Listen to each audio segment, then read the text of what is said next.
വിശുദ്ധമായ റമദാനിൽ പ്രവേശിക്കുമ്പോൾ ഏത് ഇബാദത്തുകൾക്കും അനിവാര്യമായത്, നമ്മുടെ നോമ്പിന് അനിവാര്യമായത് നിയ്യത്താണ്.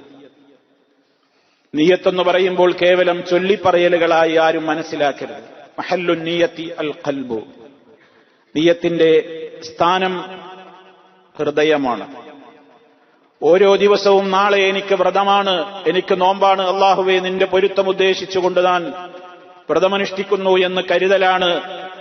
നാവുകൊണ്ട് പറയലല്ല, മനസ്സിൽ അത് ഉറപ്പിക്കലാണ് വ്രതാനുഷ്ഠാനത്തിന്റെ നിയ്യത്തെന്ന് പറയുന്നത്. ഏതെങ്കിലും ആളുകൾ ചൊല്ലിത്തരുന്ന പദങ്ങളെ കേട്ടുപറയലോ അതല്ലെങ്കിൽ ഒറ്റക്ക് തന്നെയും ചില പദങ്ങളെ ആദ്യം മാതൃഭാഷയിലോ അറബി ഭാഷയിലോ അല്ലെങ്കിൽ രണ്ടാമത് മാതൃഭാഷയിലോ പിന്നെ അറബി ഭാഷയിലോ ഇങ്ങനെ വ്യത്യസ്തമായി ചൊല്ലിപ്പറയുന്ന രീതി അല്ല. അത് നമ്മുടെ മുൻഗാമികളിൽ അഥവാ റസൂൽ സല്ലല്ലാഹു അലൈഹി വസല്ലമിന്റെ നടപടിക്രമങ്ങളിൽ ഇല്ല. അതുകൊണ്ട് നിയ്യത്തിന്റെ വശം, നിയ്യത്ത് നിർബന്ധമാണ്. നിയ്യത്തില്ലെങ്കിൽ ഒരു അമലും സ്വീകരിക്കുകയില്ല. ഇന്നമൽ അഅ്മാലു ബിന്നിയാത്ത് വ ഇന്നമാ ലികുല്ലി ഇംറിഇൻ മാ നവാ. നിശ്ചയമായും ഇബാദത്തുകൾ, കർമ്മങ്ങൾ മുഴുവനും ഏറ്റവും അല്ലാഹു പരിഗണിക്കുന്നത് ഉദ്ദേശങ്ങൾക്കനുസരിച്ച് മാത്രമായിരിക്കും. ഇന്നമൽ അഅ്മാൽ, അമലുകൾ ബിന്നിയാത്ത്, നിയ്യത്തുകൾക്കനുസരിച്ച് മാത്രമേ അല്ലാഹു പരിഗണിക്കുകയുള്ളൂ. ഇന്നമാ ലികുല്ലി ഇംറിഇൻ, എല്ലാ ഓരോ മനുഷ്യനുമുള്ളത് മാനവ, അവൻ എന്താണോ കരുതിയത് അത് മാത്രമായിരിക്കും. ആ മാത്രങ്ങളൊക്കെ എവിടെ നമ്മൾ ശ്രദ്ധിക്കണം. അതുകൊണ്ടാണ് ഇത് പ്രാധാന്യം അർഹിക്കുന്നത്. ഇന്നമൽ അഅ്മാലു ബിന്നിയാത്ത് വ ഇന്നമാ ലികുല്ലി ഇംറിഇൻ മാ നവാ. അതുകൊണ്ട് നിയ്യത്ത് പ്രധാനമാണ്. മറ്റൊന്ന്, അത്താഴം ഇതിന്റെ ഏറ്റവും നല്ല ഒരു പ്രധാനപ്പെട്ട കാര്യമാണ്. തസഹറു, നിങ്ങൾ അത്താഴം കഴിക്കണം. ഫഇന്ന ഫിസ്സഹൂരി ബറക, അത്താഴത്തിൽ ബറക്കത്തുണ്ട്.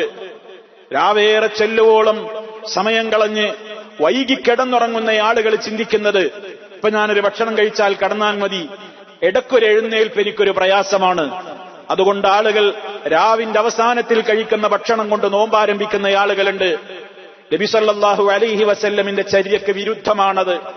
അതുകൊണ്ട് അത്താഴം കഴിക്കുക എന്ന കൽപ്പനയെ മാനിച്ചുകൊണ്ട് ആ സമയത്ത് എഴുന്നേറ്റ് വിശപ്പില്ലെങ്കിൽ പോലും ഒരു മിറുക്ക് വെള്ളം കുടിച്ചുകൊണ്ടെങ്കിലും ആ പ്രാധാന്യത്തെയും ബറക്കത്തിനെയും നമ്മൾ നഷ്ടപ്പെടുത്തരുത്, ആഗ്രഹിക്കണമെന്ന് ഈ വേളയിൽ ഉണർത്തുകയാണ്.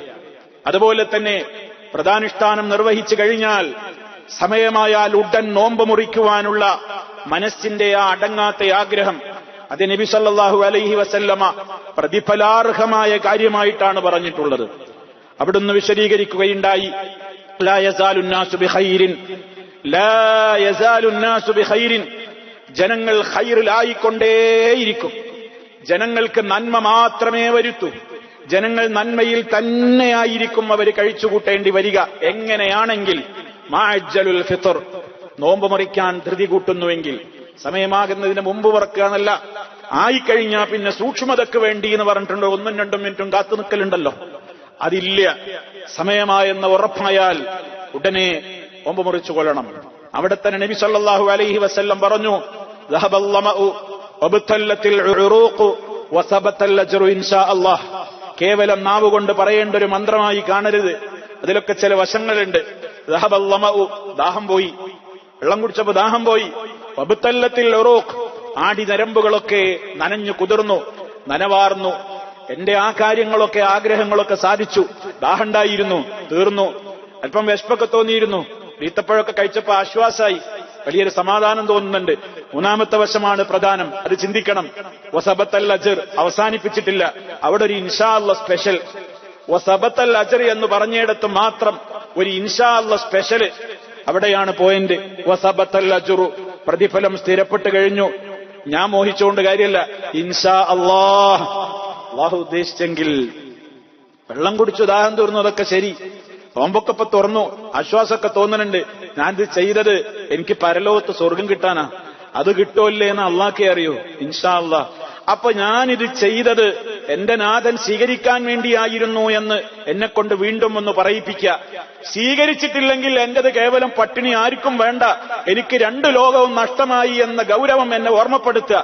അത് സ്വീകാര്യതയെ ബാധിക്കുന്ന വല്ലതും വന്നു പോകാതിരിക്കാനുള്ള നിതാന്ത ജാഗ്രത എന്റെ മനസ്സിൽ നിലനിർത്തുക. ആ 3 വശങ്ങളും തബത്തൽ അജ്റു ഇൻഷാ അല്ലാഹ് എന്ന് പറയുന്നതിലൂടെ നമ്മുടെ മനോമുകുരങ്ങളിലേക്ക് കയറി ഇറങ്ങണം. അതൊരു പ്രധാന ഘടകമാണ്. ഇബാദത്തുകളുടെ ദിക്റുകൾ കേവലം ഉരുവിടാനുള്ളതല്ല, ചിന്തിക്കാൻ കൂടിയാണെന്ന് മനസ്സിലാക്കുക. അല്ലാഹു സുബ്ഹാനഹു വ തആല അജ്ർ സ്ഥിരപ്പെടുന്ന നിലക്ക് വ്രതമനുഷ്ഠിക്കുവാനും ഇബാദത്തുകൾ നിർവഹിക്കുവാനുമുള്ള തൗഫീഖ് നമുക്ക് ഓരോരുത്തർക്കും പ്രദാനം ചെയ്യുമാറാകട്ടെ.